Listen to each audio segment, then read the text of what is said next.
आज हम बात करेंगे इंग्लिश एसे के बारे में। सबसे पहले ये जो मिथ है कि English essay is all about language, ये बिल्कुल गलत चीज़ है।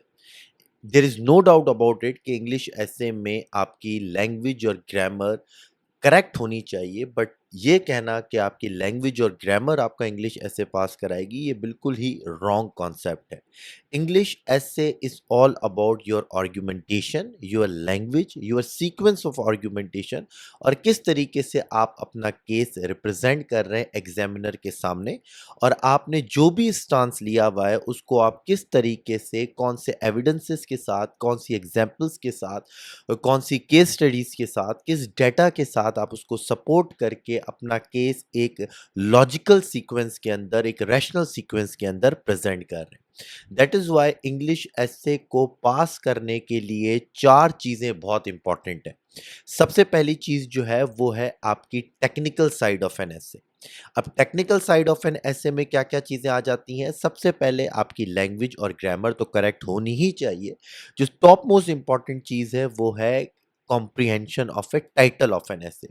काफी दफा स्टूडेंट्स हमारे टाइटल को समझ ही नहीं पाते, और वो चीजें लिख कर आ जाते हैं जो उनको आती हैं, बजाय इसके कि वो चीजें लिखें जो एग्जामिनर ने उनको पूछी हैं। तो दैट इज वाई टाइटल को समझना बहुत जरूरी है कि एग्जामिनर ने आपसे पूछा क्या है, उसका फोकस टॉपिक के किस डायमेंशन के ऊपर है। अगर पास्ट 10 ईयर्स के हम पेपर्स देखें सीएसएस इंग्लिश एसए के, तो हम देखते हैं कि एग्जामिनर डिफरेंट टाइप्स के आपको टॉपिक्स पूछता है। फॉर इंस्टेंस वो एसए जिसमें और का वर्ड होता है, ग्लोबल वार्मिंग फैक्ट और फिक्शन, या वो ऐसे जो कि क्वेश्चन बेस्ड फॉर्म में होते हैं कि for example are modern wars not holy wars, या फिर उस तरह के ऐसे जिसमें दो डिफरेंट टॉपिक्स जो है वो मिक्स करके दे देता है, for example modern waves of feminism and our culture.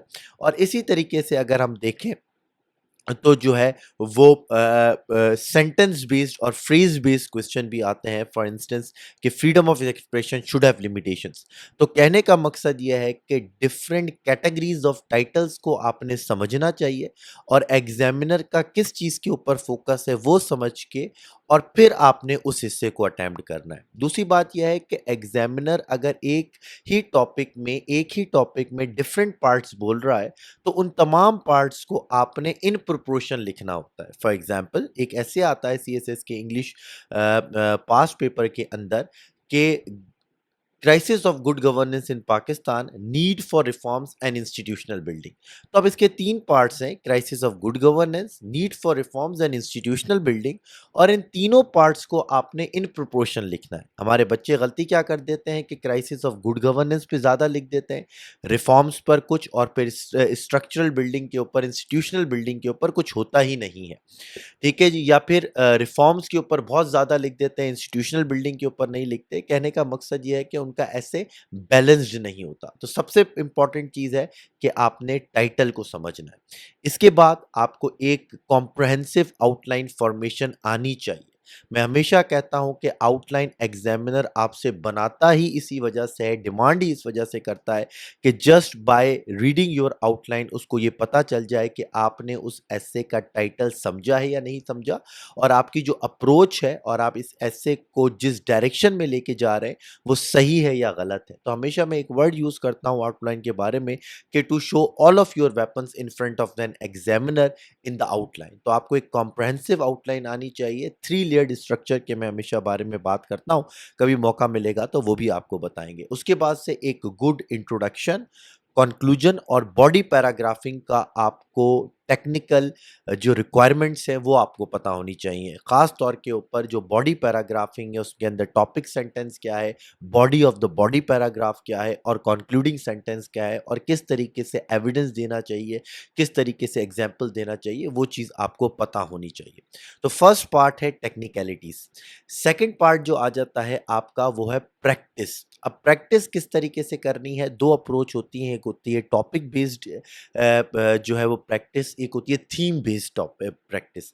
मैं हमेशा अपने स्टूडेंट्स को गाइड करता हूं कि वो थीम बेस्ड की तरफ जाए। थीम बेस्ड प्रैक्टिस किसे कहते हैं? कि आपने एक एजुकेशन का थीम उठाया और पास्ट पेपर से उससे रिलेटेड जितने टॉपिक्स हैं वो आपने निकाले, और कंटेम्प्रेरी डायनेमिक्स को देखकर अपने पास से टॉपिक प्रिडिक्ट किए कि जो जो आ सकते हैं, और फिर उसके उसके ऊपर आपने एक कॉन्क्रीट रिसर्च करनी है और रिसर्च करने के बाद से आपने 2 या 3 टॉपिक्स के ऊपर किसी के ऊपर भी आपने ऐसे अटेम्प्ट कर लेना है। ये एक कॉम्प्रिहेंसिव अप्रोच है जिससे जिससे आपका पूरी एक थीम प्रिपेयर्ड हो जाएगा। अगर हम इसको कंपेयर करें टॉपिक बेस्ड ऐसे तो वो जो है वो अप्रोच इतनी जो है वो आपको एग्ज़ाम में काम नहीं आएगी क्योंकि टॉपिक्स तो बहुत ज़्यादा है और आप कौन-कौन से टॉपिक्स को अटेम्प्ट करेंगे। तो थीम बेस्ड टॉपिक को जो है वो आप अपनी प्रैक्टिस का हिस्सा बनाएँ। तीसरी चीज़ ये हो जाती है कि सर कितनी देर में एक ऐसे अटेम्प्ट करना चाहिए? तो आपको एक ऐसे तकरीबन 10 डेज़ के अंदर एक कंप्लीट ऐसे अटेम्प्ट करें और 2 से 3 आउटलाइन ज़रूर बनाएँ उसी थीम के ऊपर जिसकी आपने 10 दिन तक रिसर्च की है। तीसरी चीज़ आ जाती है जी हमारे पास इवैल्यूएशन। आपकी टेक्निकैलिटीज़ भी अच्छी हैं, आप प्रैक्टिस भी अच्छी करा रहे हैं, लेकिन अगर आप अपना एसे किसी भी अच्छे टीचर से, चाहे वो इंग्लिश लैंग्वेज का टीचर हो या सीएसएस का टीचर हो या सीएसपी हो, अगर आप उससे आप चेक नहीं करवा रहे और वो आपकी इवैल्यूएशन नहीं कर रहा, वो आपका फीडबैक नहीं दे रहा, तो आप अच्छा परफ़ॉर्म नहीं कर पाएँगे। मैं हमेशा कहता हूँ कि अपनी ज़िंदगी में एक अप्रोच बना लें that is can I approach constant and never ending improvement और ख़ास तौर पे इंग्लिश ऐसे एक ऐसा सब्जेक्ट है जो एंड तक इम्प्रूवमेंट डिमांड करता है। And last but not the least the point is confidence. आपको ये कॉन्फिडेंस होना चाहिए कि no matter what happens I will qualify the exam of English essay. आप प्रैक्टिस भी कर रहे हैं, तमाम चीज़ें कर रहे हैं, लेकिन अगर आपके पास कॉन्फिडेंस नहीं है तो यकीन माने आप इंग्लिश ऐसे पास नहीं कर सकते। Thank you so much.